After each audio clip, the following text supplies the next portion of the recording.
लीजिए सुनिए देवकीनंदन खत्री के लिखे उपन्यास चंद्रकांता संतति के तीसरे भाग के पहले बयान को मेरी यानी समीर गोस्वामी की आवाज में।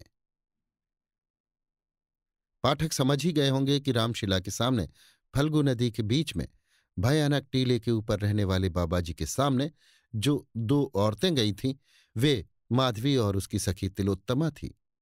बाबाजी ने उन दोनों से वादा किया था कि तुम्हारी बात का जवाब कल देंगे, इसलिए दूसरे दिन वे दोनों आधी रात के समय फिर बाबाजी के पास गईं। किवाड़ खटखटाते ही अंदर से बाबाजी ने दरवाजा खोल दिया और उन दोनों को बुलाकर अपने पास बैठाया। बाबा, कहो माधवी अच्छी हो? माधवी, अच्छी क्या रहूंगी, अपने किए को पछताती हूं। बाबा, अब भी अपने को संभालो तो मैं वादा करता हूं कि राजा बीरेंद्र सिंह से कहकर तुम्हारा राज्य तुम्हें दिलवा दूंगा। माधवी, अजय अब भीख मांगने की इच्छा नहीं होती। अब तो जहां तक बन पड़ेगा अपने दुश्मनों को मार के ही कलेजा ठंडा करूंगी, और चाहे इसके लिए मेरी जान भी जाए तो कोई परवाह नहीं। बाबा, अगर यही ख्याल है तो तुम्हें अपने दीवान अग्निदत्त से बदला लेना चाहिए। बीरेंद्र सिंह के लड़कों ने तुम्हारा कुछ नहीं बिगाड़ा। माधवी, आपका कहना ठीक है, मगर मैंने जो कुछ सोच रखा है वही करूंगी। मैं अपना इरादा किसी तरह बदल नहीं सकती, और इसमें आपको हर तरह से मेरी मदद करनी ही होगी। बाबा, खैर जिस तरह बनेगा मैं तुम्हारी मदद करूंगा, मगर ये तो बताओ कि सिवाय मेरे इस समय और भी कोई तुम्हारा मददगार है या नहीं? माधवी, कल तक तो मेरा मददगार कोई भी न था, मगर आज मेरे कई मददगार पहुंच गए हैं, और अब मेरा काम जरूर हो जाएगा, इसमें शक नहीं है। बाबा, कौन मददगार पहुंच गया है? माधवी, मेरा भाई भीमसेन। बाबा, शिवदत्त का लड़का भीमसेन? माधवी, जी हां। बाबा, तब तो तुम्हारा काम जरूर हो जाएगा। माधवी, तो भी आपको मेरी मदद करनी ही होगी। बाबा, मैं जरूर मदद करूंगा, जो कुछ कहो मैं तैयार हूं।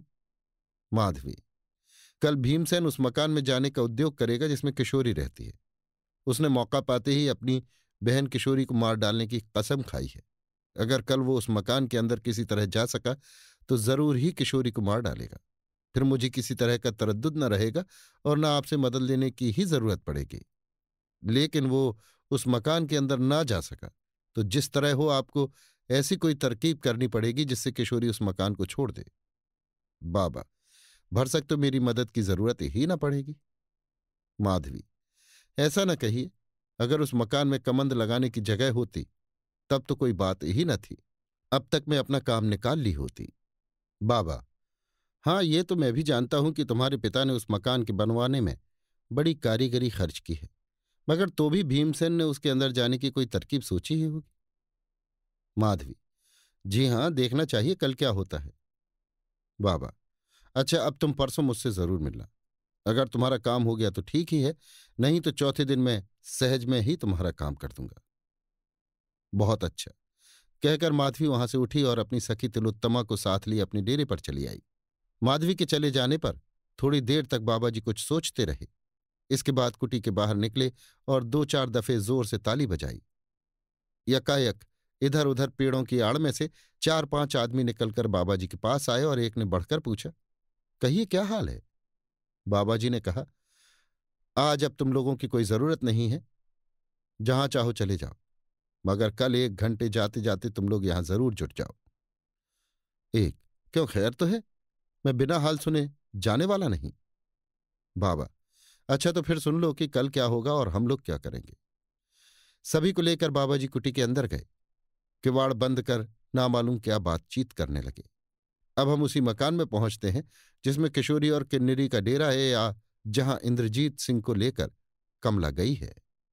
किशोरी के चिल्लाने की आवाज सुनकर किन्नरी हाथ में तलवार लिए बहुत जल्द नीचे उतर गई।